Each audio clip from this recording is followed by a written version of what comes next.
Davi disse assim: entrega o teu caminho ao Senhor, confia nele e ele fará o resto. E o mais ele fará. O que acontece? Quando a gente está focado no altar, a gente está entregue ao altar. A gente está dado ao altar. A gente está rendido ao altar. Uma vez entregue ao altar, o altar toma posse da gente, que é o Espírito Santo, e da gente faz com que as nossas palavras venham ter espírito e chegarem até as pessoas e elas serem livres, elas serem abençoadas, etc. Jesus mandou os discípulos, olha, vai lá curar os enfermos, vocês mandou os 12 e eles foram, ficaram maravilhados porque os doentes ficaram curados. Mas eles tinham o Espírito Santo? Não, eles não tinham o Espírito Santo. Os primeiros apóstolos não tinham o Espírito Santo. Eles eram apóstolos, mas não eram cheios do Espírito Santo. Inclusive Judas. Mas eles simplesmente obedeceram à ordem de Jesus. Jesus disse, se impuseres as mãos sobre os enfermos, eles vão ficar curados. Então está aqui, bota a mão e fica curado. Acabou. A minha obrigação é isso. Vou impor a mão. Pronto. O resto é o Espírito Santo que vai fazer. Entendeu? É uma questão de obediência. Essa obediência exige coragem. Por quê? Porque é um ato de fé. É um ato que você crê. Você crê e a pessoa também crê. Tem que haver a crença dos dois. Como um casamento. Como é a comunhão nossa com Deus. Como é o casamento. Então tem que haver a concordância de dois. Pelo menos duas pessoas. Quando Jesus foi ressuscitar a menina, ele mandou que saíssem todos da sala. Não foi? Então, é assim que funciona. Onde há incredulidade, não há manifestação de fé. Não há. Ele orou para curar o cego, ele tirou da cidade, né, da aldeia, não foi assim? Então, porque havia muita incredulidade lá e não pôde fazer muita coisa. Ele não pôde fazer. Porque havia um clima antagônico, que não coadunava com ele, mesmo ele sendo Deus. Ele precisava que aquela pessoa tivesse a fé pura. Mas o ambiente que ela estava, que era a sua aldeia, era um ambiente que não estava disponível para acontecer milagre, porque havia incredulidade. Então, ele precisava que a pessoa cresce nele. Ele obrigatoriamente precisava da crença da pessoa. Entende? Por exemplo, no caso do cego de nascença. Quando eles passaram, eles viram um cego de nascença e parece que Pedro falou assim, Senhor, quem pecou, ele ou os pais para nascer esse cego? Cego de nascença, hein? Cego de nascença. O cego não clamou por Jesus, clamou? O cego não falou nada. O cego, ele era cego, não via Jesus, parece que ele não tinha nunca ouvido falar de Jesus. Mas ele estava ali quieto no lugar dele, esperando uma esmola. E Pedro falou com Jesus, por que nasceu cego? Quem pecou, ele ou os pais dele? Não foi ele, nem os pais dele, embora eles tivessem pecado. Mas ele nasceu cego assim para a glória de Deus. E então Jesus se aproximou dele, cuspiu no chão, fez lodo e untou a vista dele. E depois disse para ele, vai lá no tanque se lavar. Ora, quando ele se levantou e foi no tanque se lavar, ele manifestou a fé. Ele deixou brotar a fé.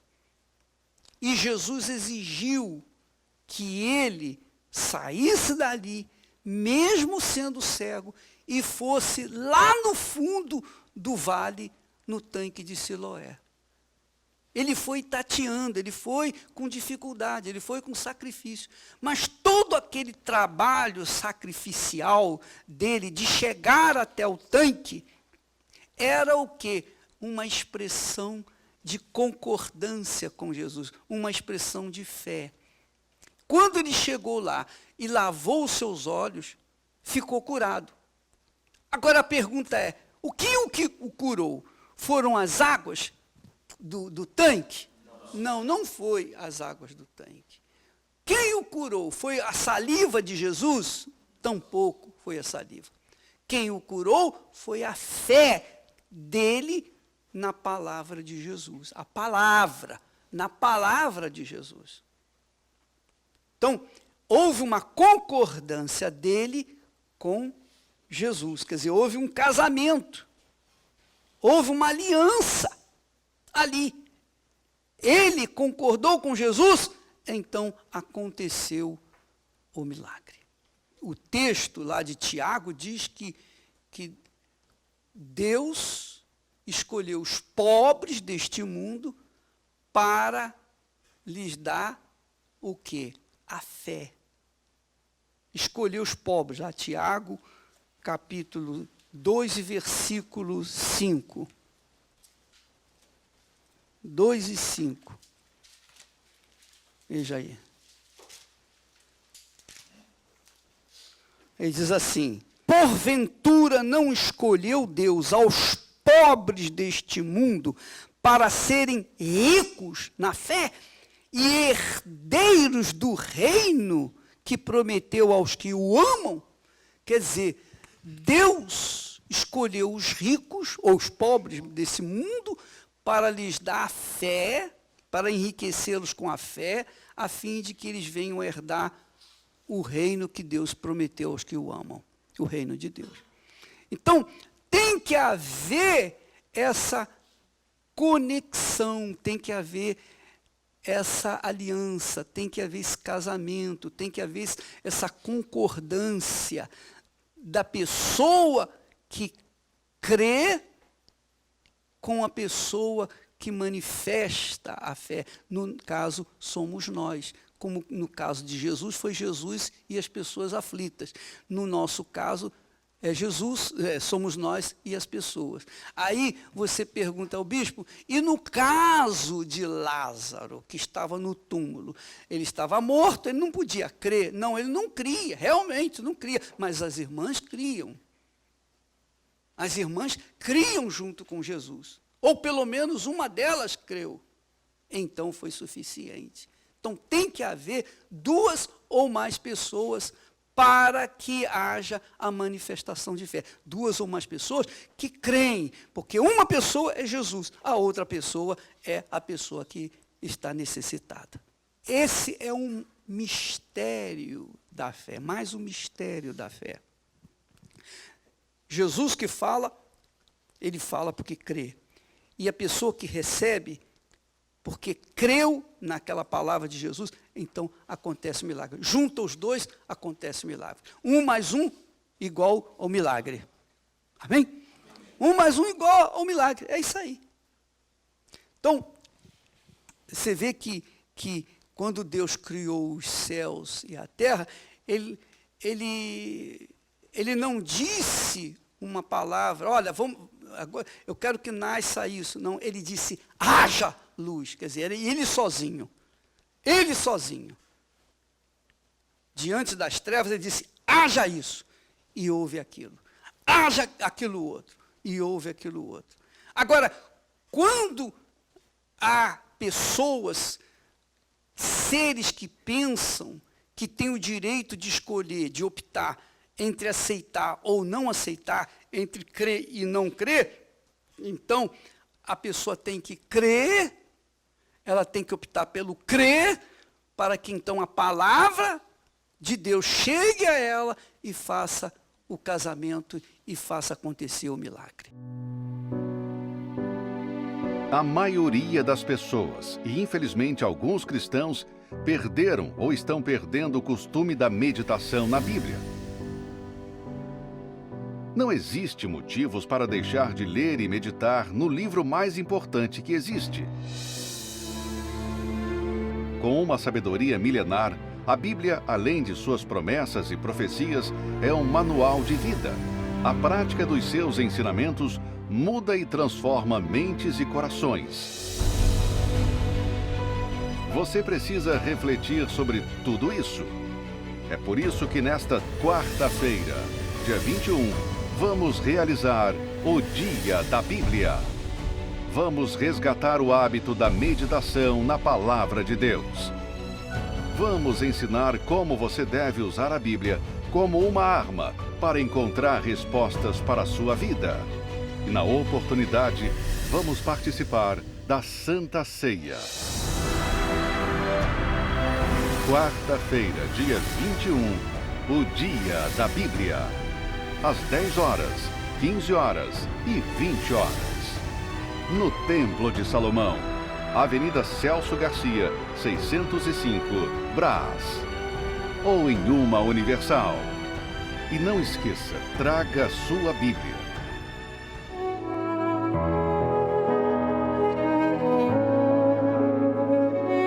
Meu nome é Priscila, eu tenho 32 anos.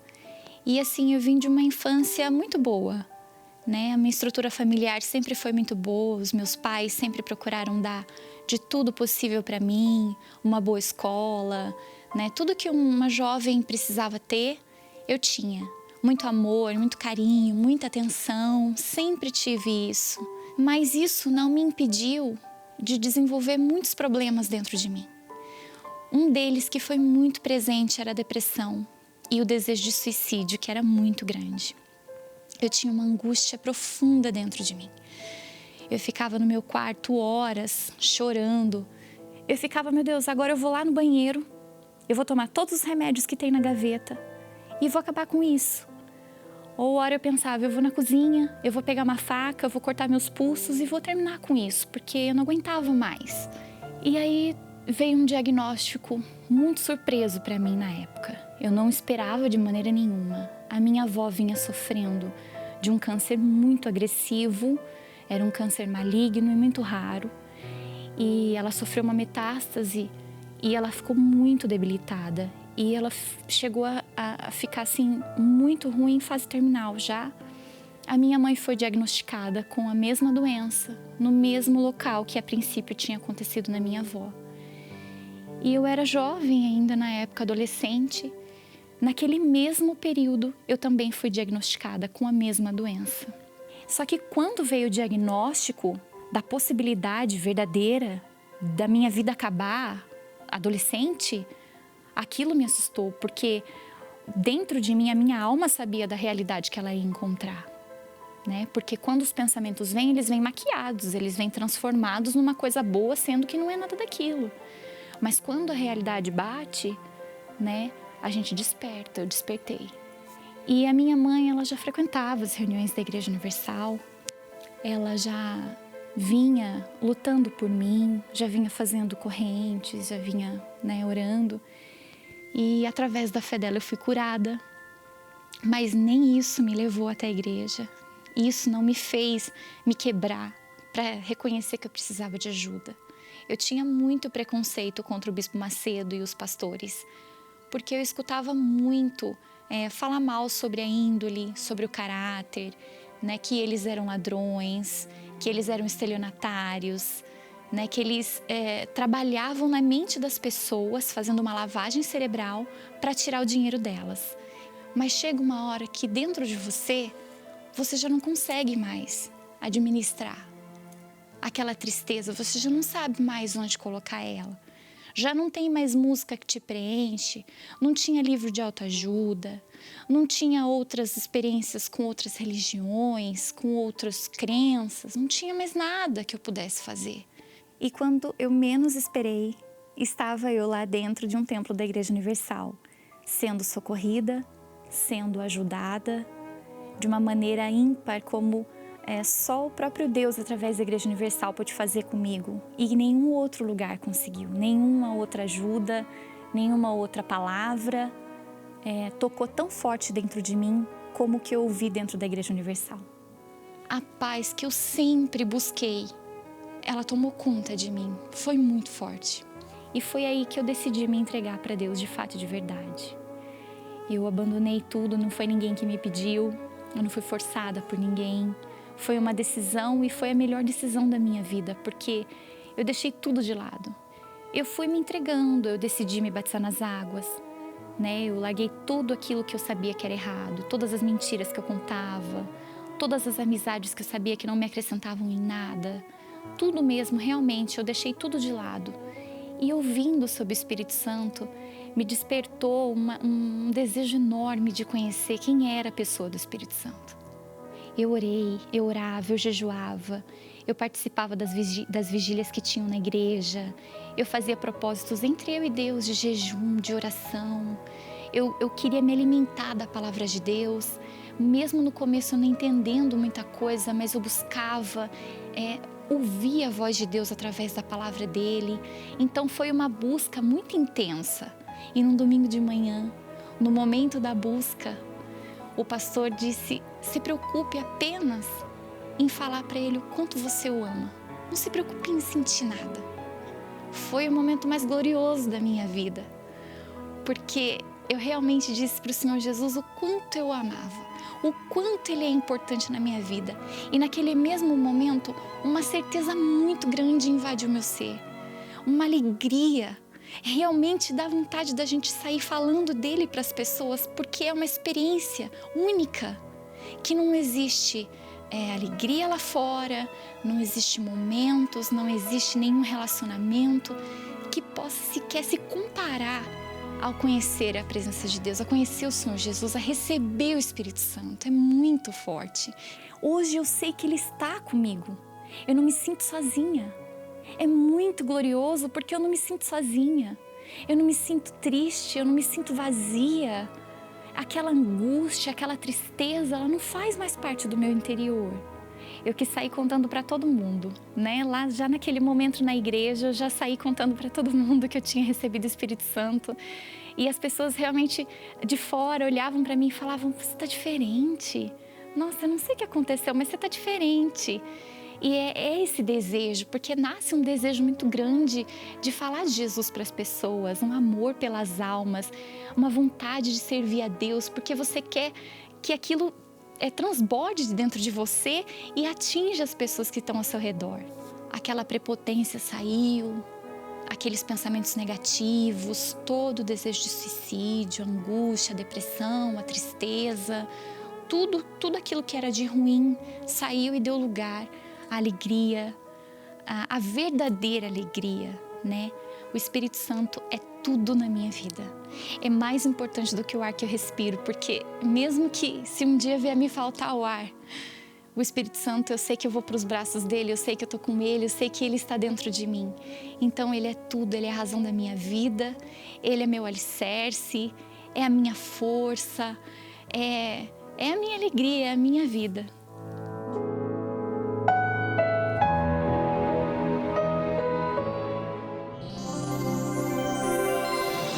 Olá, Bispo Macedo, aqui quem está falando é o Guilherme.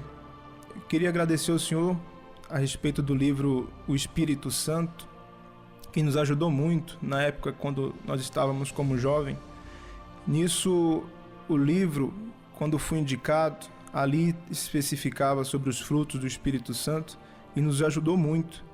Nos ajudou porque ali esclareceu dúvidas a respeito de alguns frutos e os 9 frutos em si, e nisso foi muito bom para a minha vida. Indico todos que estão ouvindo, venham também ler esse livro, O Espírito Santo, e nisso vai ajudar e vai acrescentar na vida espiritual daqueles que em si se dedicarem a ler. Por isso eu agradeço o Senhor por essa oportunidade.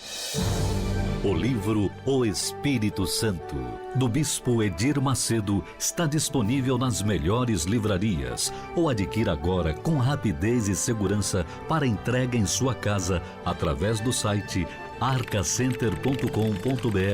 arcacenter.com.br.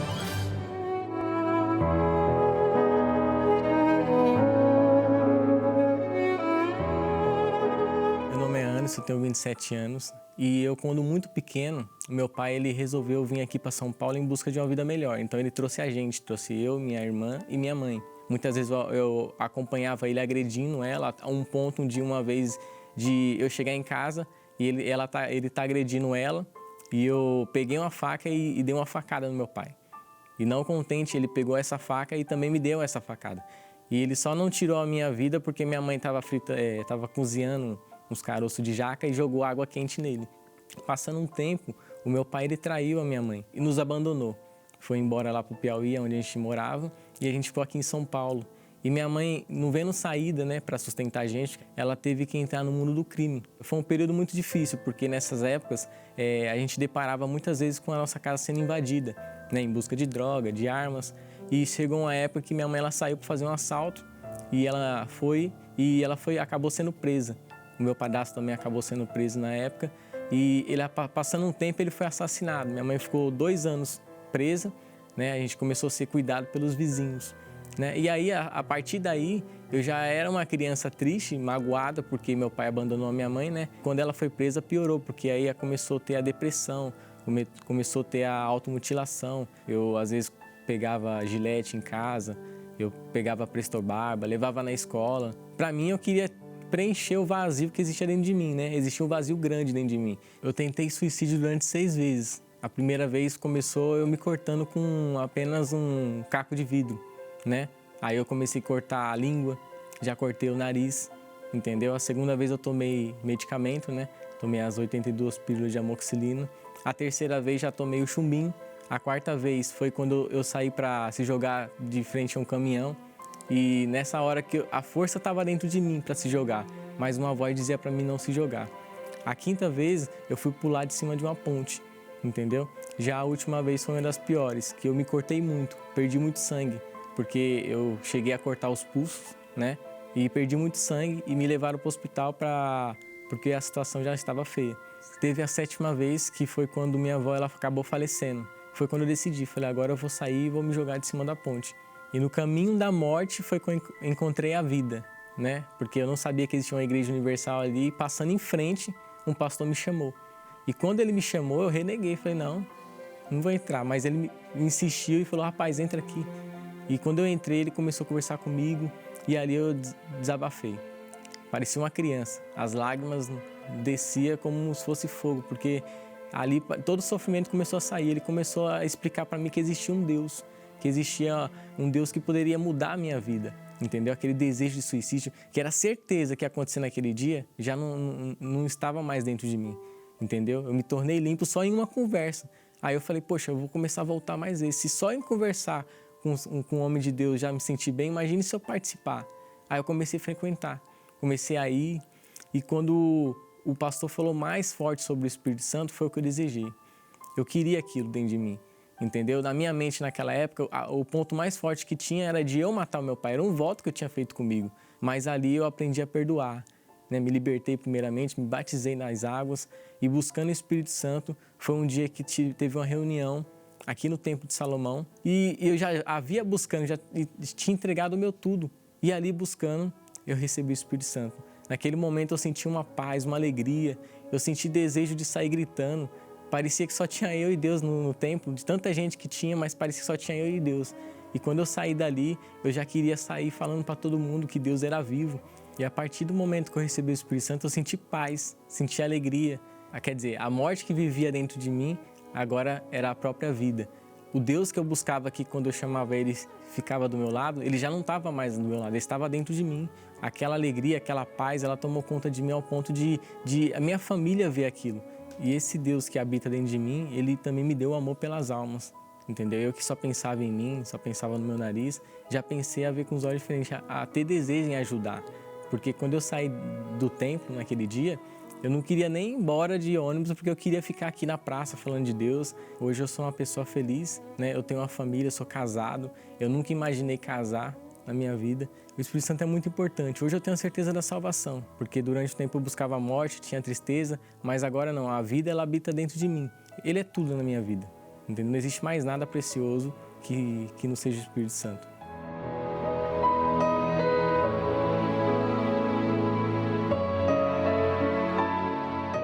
Meu nome é Cássia Cristina e antes de eu chegar na Igreja Universal, a minha vida era totalmente destruída.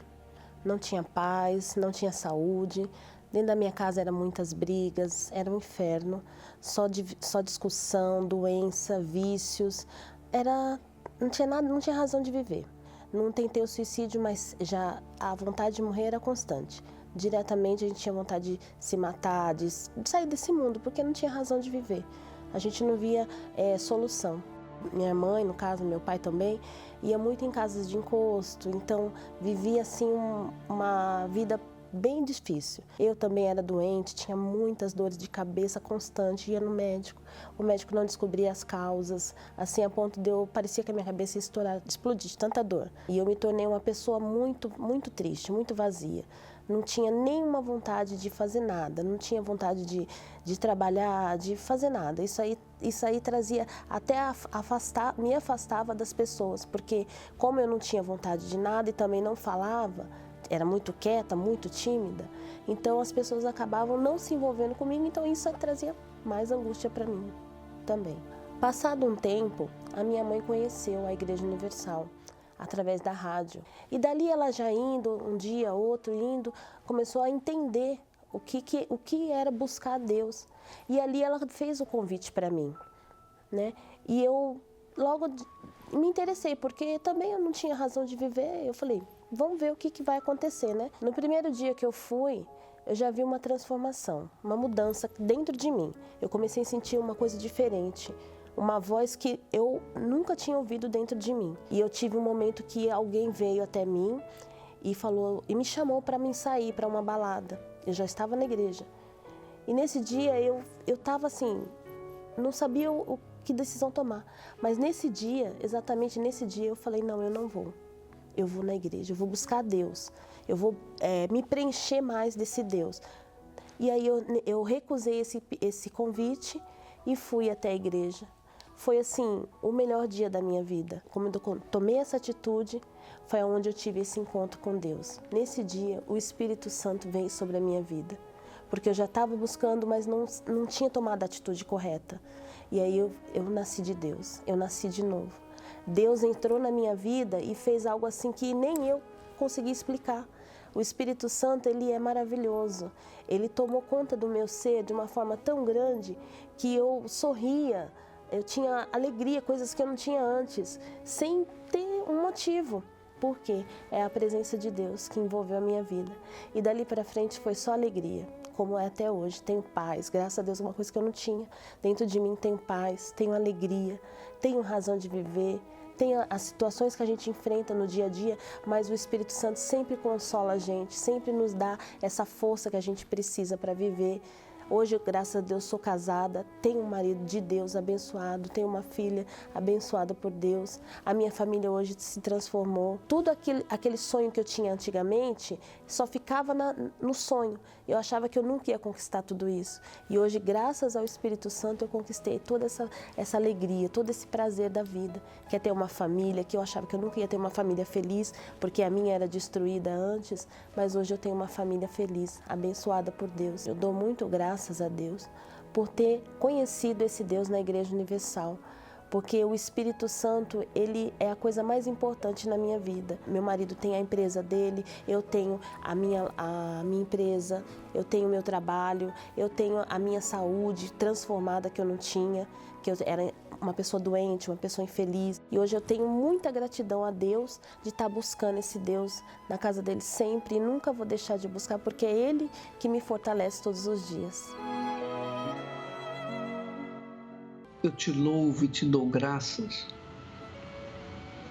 por esses testemunhos, essas criaturas que estavam vivendo um pedacinho do inferno, mas a tua palavra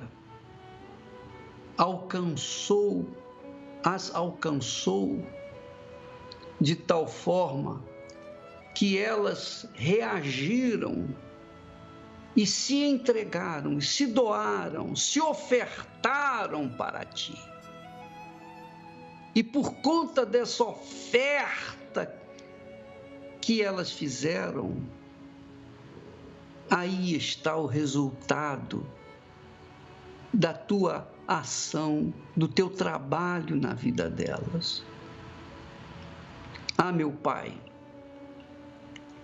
eu queria tanto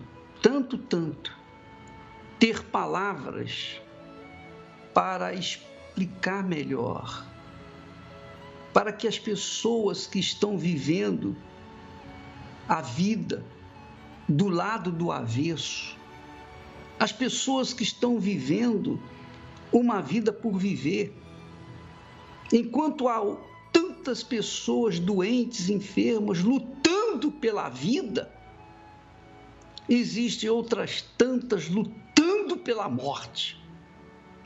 São pessoas depressivas, pessoas carentes, pessoas solitárias, pessoas nervosas, pessoas ansiosas, pessoas desesperadas.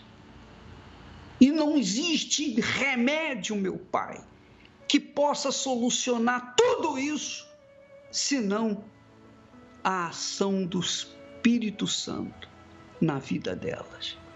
Mas o Espírito Santo tem visto a vida delas no inferno, mas não pode fazer nada enquanto elas resistirem se entregar, enquanto elas resistirem à tua voz, meu Pai. E eu queria gritar para o mundo inteiro e falar com todos os povos que só o Senhor é Deus e que basta uma atitude, uma única atitude de fé,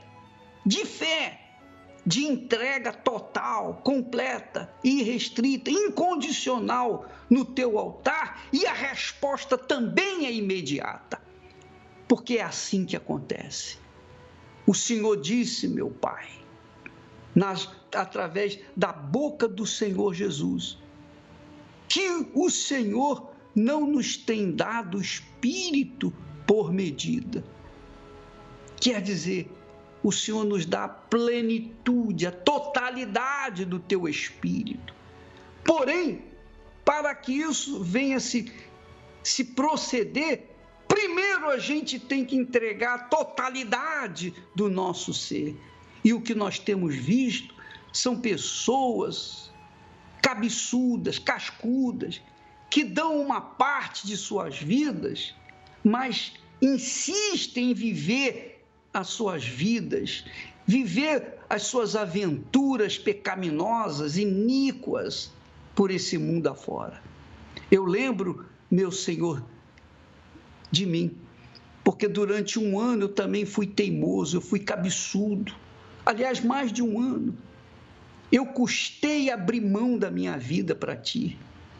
Eu custei, porque eu não queria perder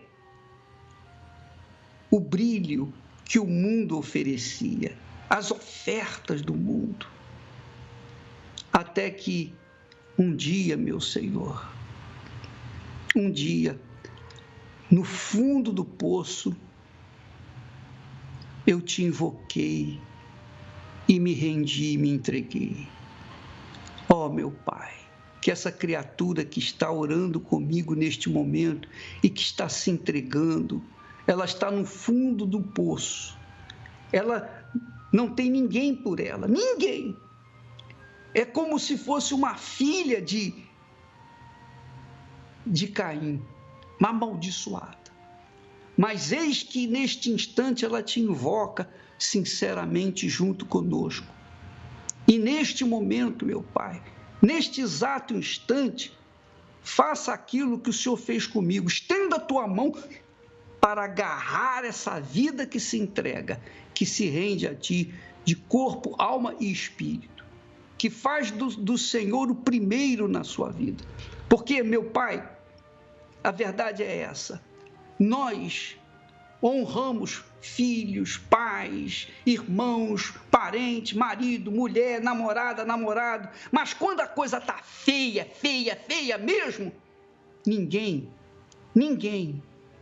tem a mão estendida para nós. Ninguém compreende a nossa dor. Ninguém sabe o que se passa dentro do peito. E ninguém tem paciência para nos aguentar. Mas o Senhor, como é tolerante e que vê a situação dessa pessoa que está aí sozinha, abandonada, triste, desprezada, Eu peço, Espírito Santo, em nome do Senhor Jesus, vem e toca na vida dela. Assim como eu toco nesse vídeo e coloco a minha cabeça, meu Pai, nesse vídeo, para que o Espírito que o Senhor me tem dado seja passado para essa criatura agora. Ela receba o Espírito do Senhor, o Espírito. Se ela está dando tudo, meu Pai, então o Senhor tem obrigação de dar tudo para ela, que começa com o teu Espírito. Em nome do Pai, do Filho e do Espírito Santo nós te pedimos. E peço que o Senhor abençoe este copo com água, de forma que quando essa pessoa beber essa água, ela seja livre, completamente livre de suas mazelas, de suas doenças, de todo o mal. Em nome do Senhor Jesus. Amém. E graças a Deus. Graças a Deus, minha amiga e meu amigo. Vamos beber a água em nome do Senhor Jesus. Deus abençoe e até amanhã em nome do Senhor Jesus.